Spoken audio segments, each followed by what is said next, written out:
A group of scientists are investigating if we can dim the sun in hopes of counteracting climate change. The idea is to spray particles into the Earth's stratosphere and reflect more sunlight back into space. Opposed by environmental groups, the plan seeks to address the symptoms of climate change without addressing causes. They consider it a dangerous technology that would affect every ecosystem on the planet, with the potential of harming those countries and people least responsible for global warming in the first place. Where's the idea coming from? Who is promoting it? We will be talking with Silvia Ribeiro. She is the Latin American director of ETC Group based in Mexico. With ETC, Silvia has participated in the negotiations of several UN treaties on biodiversity, food, and the environment. Welcome, Silvia. Hello. Before we talk about geoengineering in general and the global justice issues surrounding it, I'd like to talk about SCOPEX, the Stratospheric Controlled Perturbation Experiment. It is an experiment to pave the way or test the possibilities for a solar radiation management proposal? Yes, exactly. As you said, this is experiment, a proposal for an open-air experiment on one of the technologies of geoengineering. Geoengineering is the attempts to do manipulation of Earth ecosystems to try to block the amount of sun rays that reach the Earth. Or there are other set of technologies that are also geoengineering that attempt to supposedly to remove carbon dioxide from the atmosphere.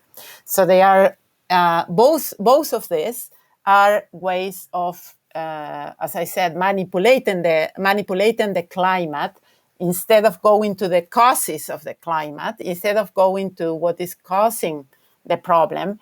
They say, well, we have a lot of problems, for instance, global warming. And global warming is produced because there is a lot of greenhouse gas emissions and the sun cannot go out. It gets like trapped. Part of the sun radiation that reaches the Earth always is reflected to the space. That is the normal, how the system functions. And because there is a lot of gases that make like a greenhouse, that is why it's called greenhouse effect, then these gases cannot go out. So what they are saying is, okay, what if we put like a giant, say, umbrella, a giant umbrella, a giant umbrella to reflect the sun. That is the idea. And it is inspired in volcanic eruptions that happened during the last century. So one of them, the largest in the world, which happened in Philippines in 91, that was, it is attributed to have lowered the temperature with some, with not degrees, but some parts, at least apparently it cooled the Earth for a while. So inspired in this about volcanic clouds, volcanic ashes, there is a whole set of technologies that are called solar radiation management. And SCOPEX is one of them. So what they are trying to do is to develop this technology through making experiments to advance the equipment that they need to do this kind of volcanic ashes. And I mean, they are not doing volcanic ashes, but something that is similar to that. Let me say that in the case of SCOPEX, they are now saying that they are not going to use these sulfurs or sulfates, which is what would be similar to volcanic eruptions. They want to make experiments with other materials. Okay, but before we go so long, I would like to say, if that's okay for you, why this is a reason for concern, because the whole thing sounds like, an engineering experiment, and if we could manipulate the sun rays, maybe we have less global warming, and that, theoretically, why are we opposing such a thing? So the problem with this is that there are many problems with geoengineering.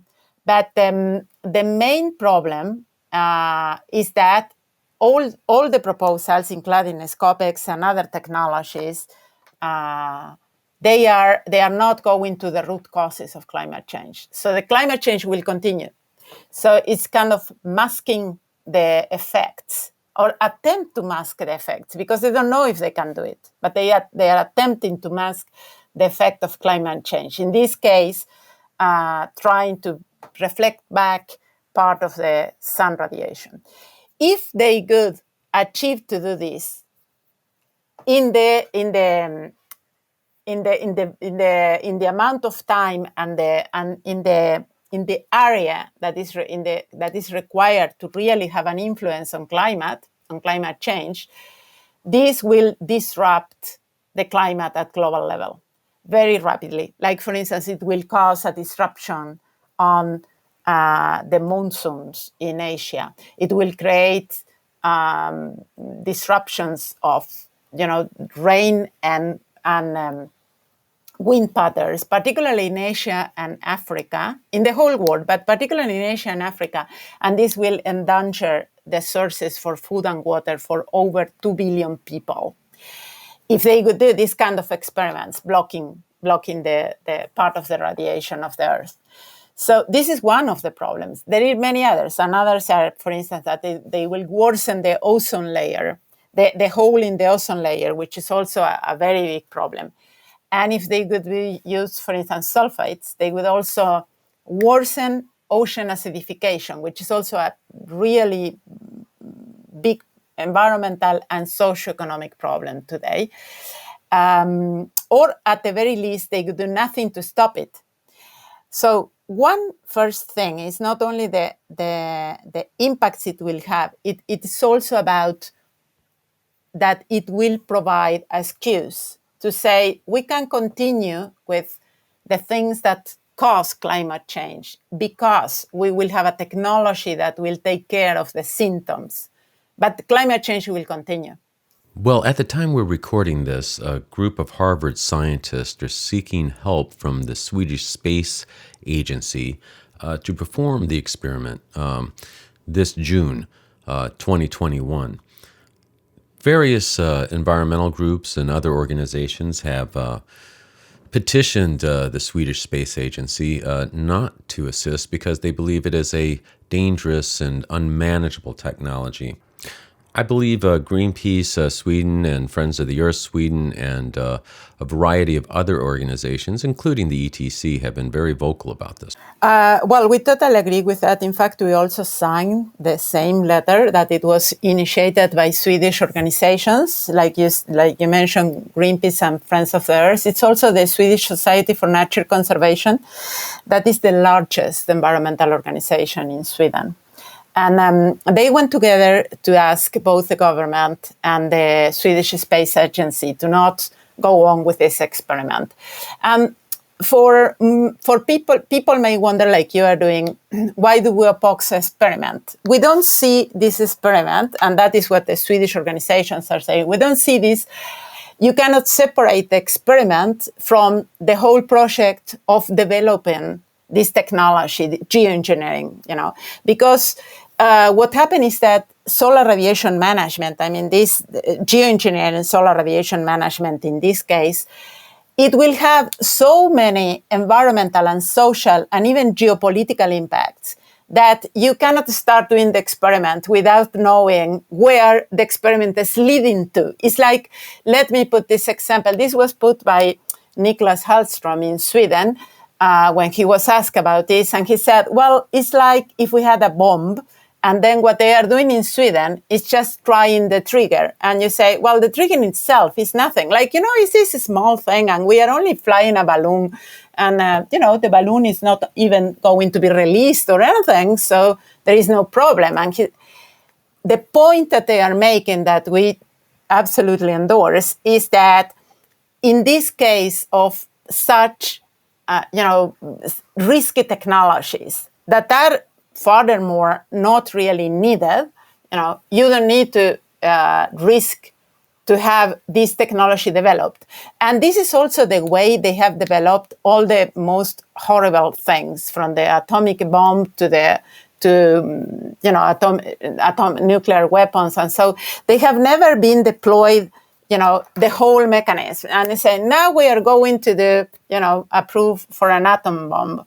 They have to do lots of small experiments for equipment, and small experiments for transporting, and small experiments for, modeling and all kinds of things.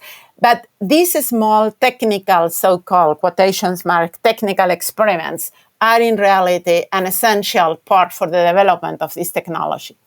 And if we go, so that is our main concern. And what they say in the letter is that, number one, this is not separated from the aim of doing it. Because if it could be separated, why are flying a balloon? I mean, the Swedish Space Corporation, they are flying balloons all the time, so they don't need to try the balloon. Huh? So what they are trying is the platform to do the release of particles, to see if this can measure part of, the reflection and so on. They are all steps necessary to advance this really risky technology. By fragmenting it, by saying, well, we will do a little bit in Sweden, and then they have announced that they may come back to the US, where they initially had planned to do this experiment in indigenous territories in the US. While they have been announcing, well, we may come back, and all the time when you fragment the information, it looks like, this is just a small experiment. It won't have many impacts or anything. The real impact is to be developing a very dangerous tool that can be appropriated for governments or even private actors with the money and the resources to do it. So this technology is today, the whole geoengineering is today under a moratorium because of these, potential risks, potential impacts that they do. It's under a moratorium in the Convention on Biological Diversity because of the potential impacts on biological diversity. And it's calling all the governments to have a precautionary approach, to not develop these technologies or advance them until there is a lot more discussions about, is this at all possible to be governed? For instance, the problems with the technology, the governance of solar radiation management, is that whatever you do, you will have some people that will, for instance, have a lower temperature, but others may have much more droughts or much more rain, and it will be in a worse situation than before. So will those that will be negatively affected agree with the deployment of a technology that will affect the global climate? And because of that, this is not an issue for a small group of Harvard researchers or a small group anywhere in the world. It's only a matter for a multilateral forum of democratic decisions about, the deployment or not of this really dangerous technology. So this is also another set of problems that the Swedish organization are putting forward. They're saying Sweden has a record of, applying the precautionary approach and, being careful with this kind of technologies. So what they are saying is, yes, we need to do a lot of things to confront climate change, but this is not the way. By doing this, we may even be providing the excuses to not do the real measures we need to do to confront climate change. So this technology, if it were to progress, if it were to be instituted, it would have the ability to dim the sun and change climate globally for everyone on the planet. So what do you know about who is behind this, who is pushing this? Is this primarily out of the United States? Are there corporations behind this? Could you give us a little bit of a picture? Well, the majority of the researchers on geoengineering are from the US. They have been so historically, but now there is also research on geoengineering both in Russia, China, and in Europe, and Japan and other countries. It's small, but really nobody can tell exactly the figures, But there is a broad consensus among researchers that over 75% of the researchers comes from North America. And the Harvard group, in the Harvard group, it is a particular actor on geoengineering, which is David Keith. He is the founder and director of the Solar Geoengineering program in Harvard in 2007. In 2017.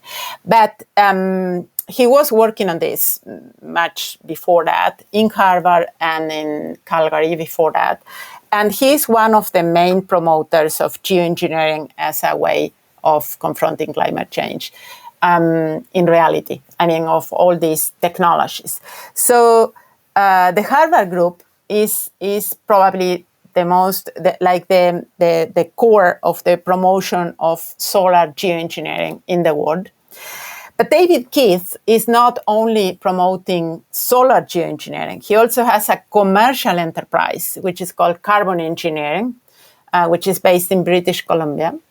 And they, in that company, which is a commercial company to remove carbon from the air, is a so-called direct air company, and to remove it and to do something with it, to kind of sequester the carbon from the atmosphere. And this is totally commercial, and it was initiated by David Keith together with money from Bill Gates as investor, and also now Occidental Petroleum and Chevron and Billiton are part of this company. So his work at Harvard is about research, and theoretically just research on solar geoengineering. But he has these very close ties to the oil industry also. And when you look at the history of geoengineering in the US, you will find a lot of connections to the oil industry, both in terms of research, in terms of other technologies, particularly carbon removal technologies. But there is a document that I really recommend your audience to look at, which is called Fuel to the Fire, produced by CIEL, the Center for International Environmental Law, where they do a very thorough, research showing how geoengineering from the very beginning was tied to the oil industry, which the logic is that oil industry, this is also in this document, it's very well documented there in the Fuel to the Fire document. Basically, the logic is that the oil industry and the most, climate polluting and polluting industry, they were pioneers on the research on climate change because they knew that this could happen. So they were, of course, researching on climate change and, of course, thinking, could we manage this technologically without stopping to extract oil and gas and carbon and so they were connected to this from the beginning, and they are still very connected, advancing different kinds of geoengineering technologies. So even if SCOPEX introduce it itself and try to present itself as just a research experiment on solar geoengineering, it is really too close to the interest of those producing climate change. So it's very clear, not only the ties, but also the mentality, this mentality of saying, we are not going to change anything of the status quo on climate change, on what produces climate change. The industry will continue emitting greenhouse gases from oil and gas, and we will develop the technologies that could manage the symptoms, even if they have unequal impacts, unfair impacts on the world. Well, that's a very interesting point. These global technologies, these geoengineering projects, they would impact every ecosystem on the planet, affect climate on a global scale. So two things. One, does the Global South have a seat at the table? And also, could you talk a little bit about potential unequal impacts from this technology? Yeah, exactly. I mean, the global South could have a vote in United Nations, and they voted in the Convention on Biological Diversity, and they said, no, we don't want these technologies. I mean, they made a call for precaution and said, let's discuss before these technologies are deployed. I mean, in this moratorium in the Convention on Biological Diversity, they do provide an exception for small-scale experiments. But even that is not, I mean, they put a lot of conditions about that, how these experiments should be done, that they will need a free, prior, informed consent of the potentially affected communities, and, other issues that are not. Again, this is why these experiments have been so fragmented, so they can, jump over the spirit of the decisions, which is the spirit of the decision is particularly from the Global South, which is the majority of the states that are in United Nations. United Nations, depending of what convention, is about 200, to say it rapidly, it's about 198 or something, 200 governments, and the large majority are countries from the Global South. And when you go to who has caused climate change historically, it's only 10 countries, and US was the largest and is still the largest, that has historically caused two-thirds, not only the US, 10 countries has caused two-thirds of the greenhouse emissions. This is historically. And when you look at that today, it's also 10 countries that are producing two-thirds of climate, the gases that are causing climate change. It's now that the countries now also include China and India, that are in the Global South. Still, when you look at the figures per capita, those countries, I'm not defending that China and India are, emitting such large quantities. I think that's a different question. But still, when you look at per capita, they are like between 5 to 10, 15 less than the US in emissions per capita.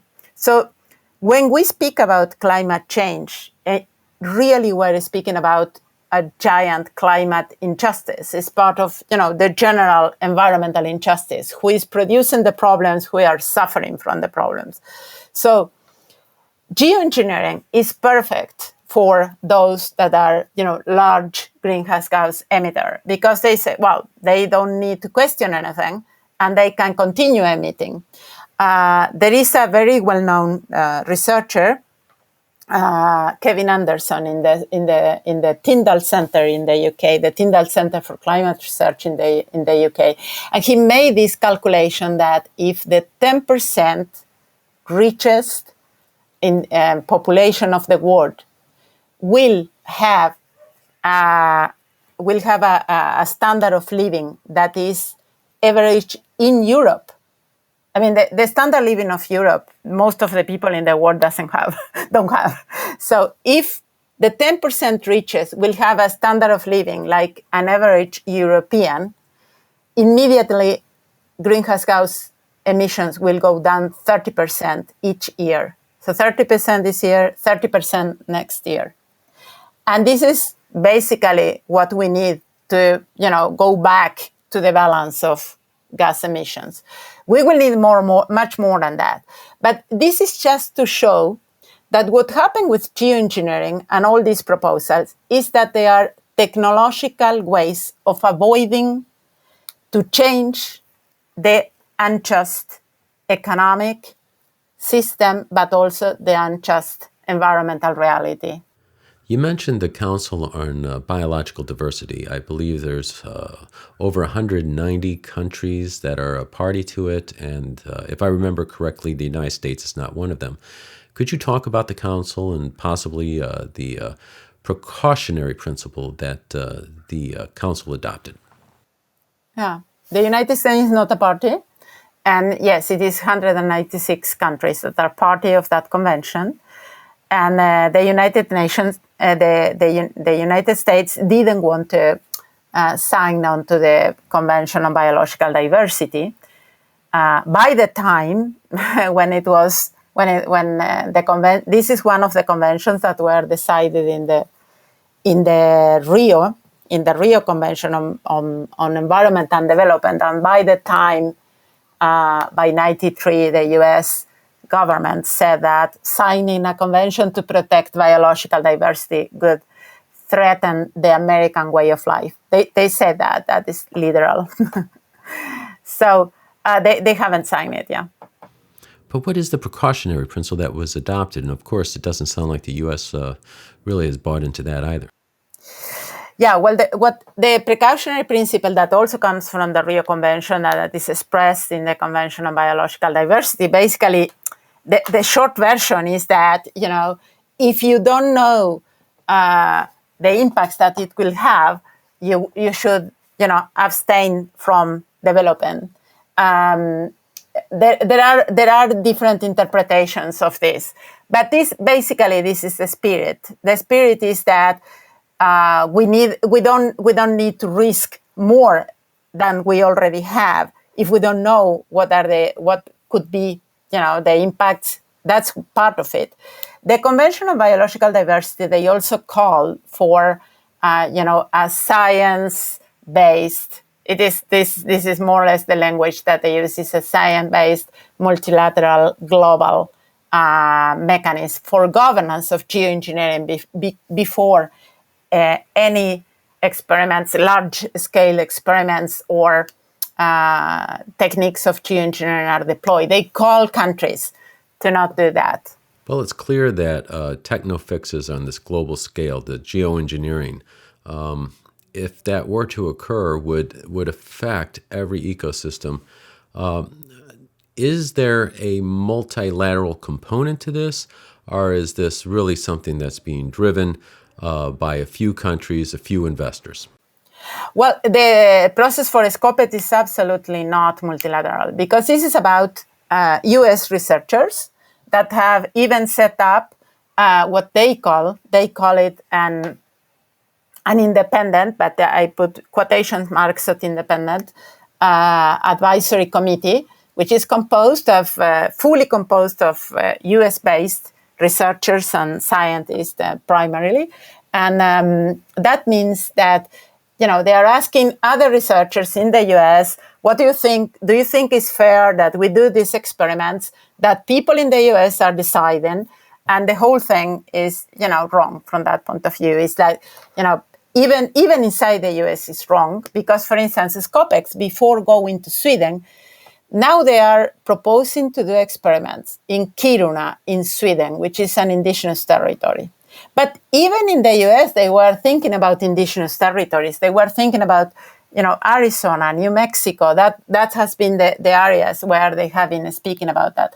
And if you ask, for instance, the Indigenous Environmental Network in North America, they think that this is so typical. Again, experiments of new technologies, dangerous new technologies, are planned onto indigenous territories, as it happened with nuclear, as it happened with many others. So I'm sure that Scopex researchers didn't thought about that. Oh, okay, we will do it in indigenous territories. But it's again a repetition of the same history. It's about making experiments for what they think is the good of some people, but in reality, neither indigenous peoples in North America, and you have the clear statements, for instance, from the Indigenous Environmental Network, from the Climate Justice Alliance, and many others, they don't want to have this kind of technology.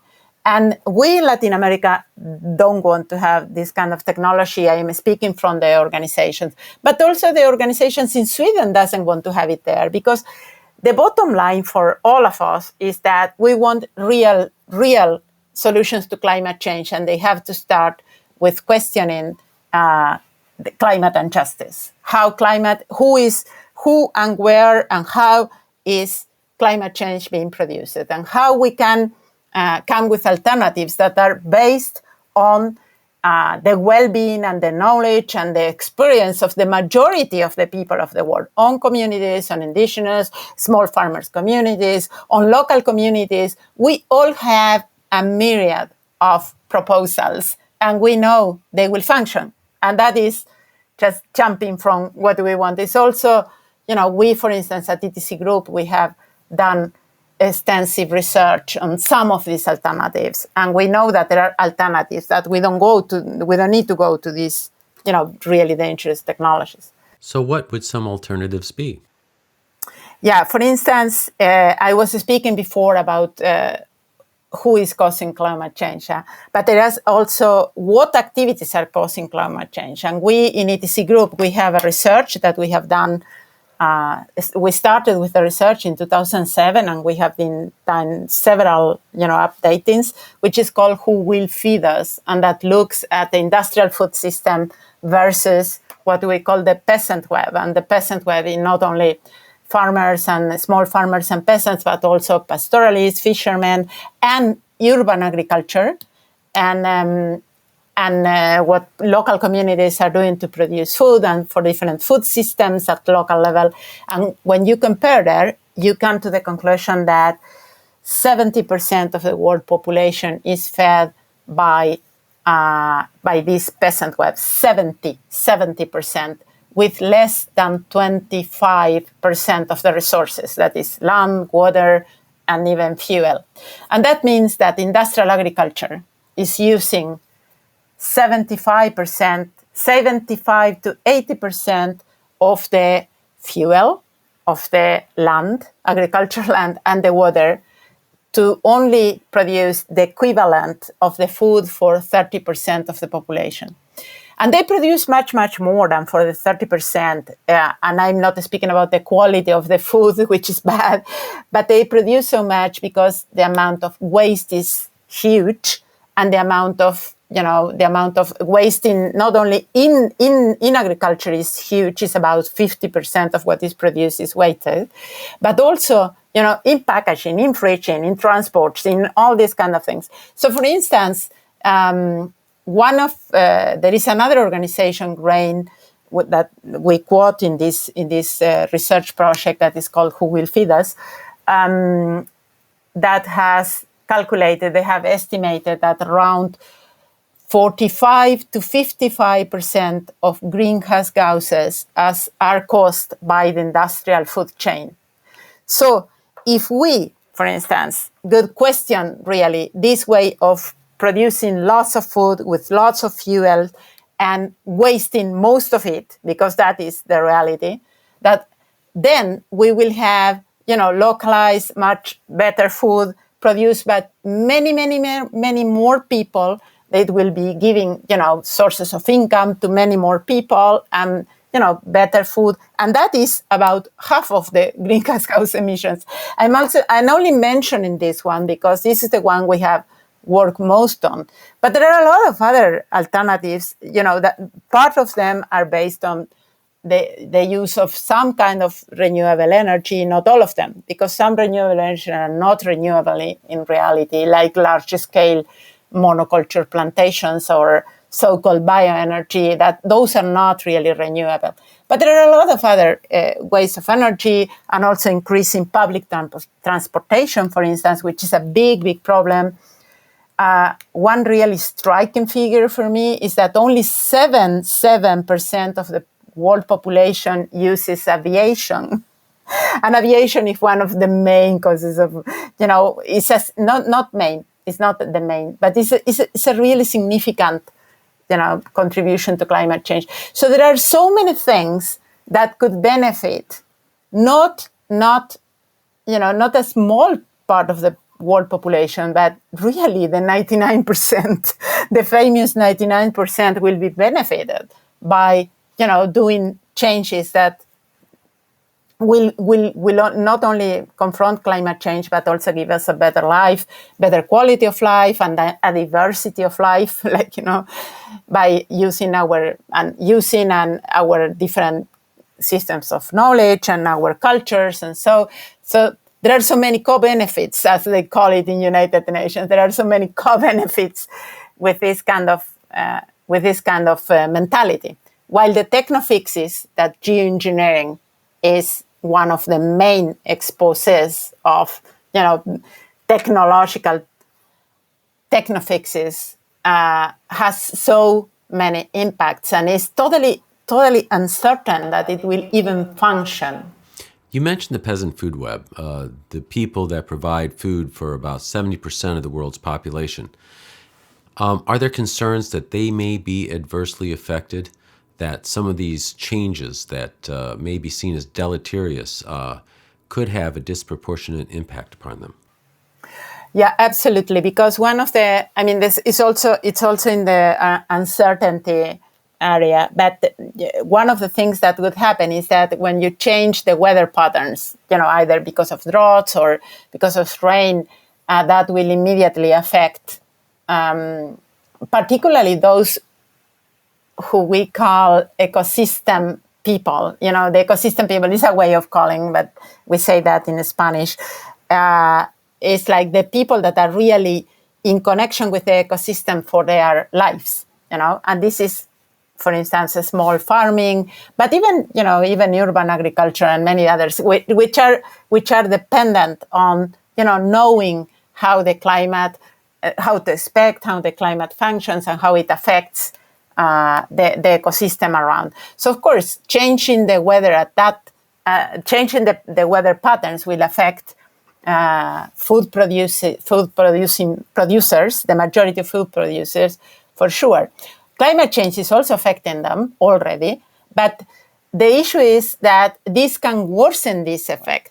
There is a researcher, Raymond Pierre Humbert, that has written also on SCOPEX. He's part of the National Academy of Science studies on geoengineering. And for instance, he points out that if the kind of technology that the SCOPEX is promoting could be implemented, you cannot cut it suddenly, because gas emissions will continue because you are masking the effects. So if you, for instance, implement this solar radiation management, these sulfate aerosols, or any other aerosols, not only sulfates, but any others, like now they are saying they will use calcites. If you do these kind of experiments to block part of the sun rays, you cannot take it down for at the very least, several decades. This is the optimistic version, is several decades. Raymond Pierre Humbert is speaking about hundreds or even thousands of years, because the moment you take that, the moment you suspend a geoengineering solar radiation management experiment, the temperature will go up suddenly, and it will be much worse than if you never did it in the first place. So that means that the technology that the SCOPEX is proposing will need to be implemented in the most optimistic scenario over a multi-decades period. That means that you need also that governments agree totally on how to manage this over several decades, and that there are no changes. I will just put an example, and you will understand the risk immediately. I mean, the US signed the Paris Agreement on climate change. As soon as Trump started, he took out the commitment made by that country. Imagine if this is the mechanism to control the experiment. So you put this experiment and you put this for 10 years, for 20 years, and it's not enough, because even SCOPEX says that they will need a multi-decade, deployment of the technology.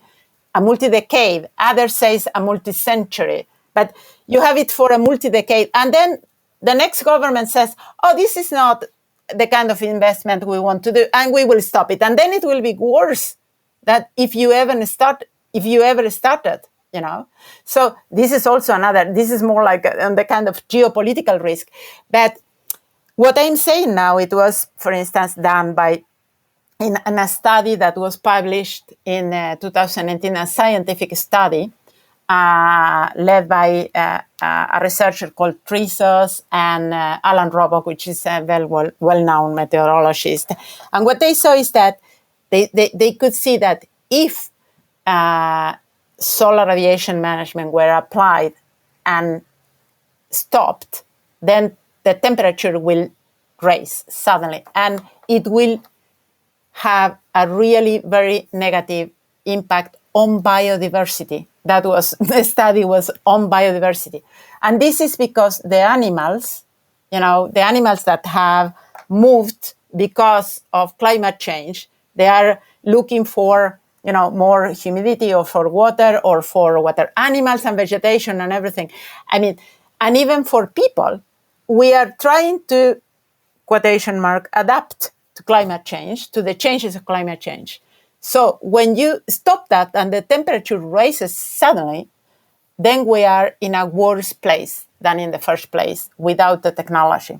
So this is also another of the, the really big risk of the technologies. And that is the reason why, for instance, but also an international campaign that is called the Hands Off Mother Earth campaign. We are opposing any experimentation on this kind of technology because it's worse than, not doing it in the first place. It could have, it could be even imbalance the climate even more. It seems that one of the major concerns here is that a geoengineering project, which would affect climate and conditions of life for everyone on the planet, could be pushed without multilateral considerations. Yeah, absolutely. Yes, that is the point, and it's the main point also why you oppose this experiment in Sweden now is because why are you developing that technology that can be appropriated for those with the money and the resources, and there are a few of those that can do it today, and not only in the US, but even private actors. We know there are billionaires now are almost all the most, wealthy individuals are investing in some kind of geoengineering just now. So we have all these dangers. Why are you going to develop the technology so powerful, economic actors can decide over all the rest of humanity with, lots of impacts on ecosystems and so potential impacts on ecosystems and on the sources of food and water for the majority of the people? Would it be fair to say that geoengineering techno-fixes like this are really solutions for interests that do not want to address their responsibility when it comes to global warming? Of course, yes. That's why geoengineering has been advanced. I mean, both geoengineering in this way that we have been discussing here, which is solar radiation management, but also what is called carbon dioxide removal. This is all about techno-hybris and techno fixes instead of really making the necessary changes that will benefit the majority of the population. So this geoengineering is absolutely a way of doing that. Well, thank you so much, Silvia, for joining us today. It's been a fascinating conversation.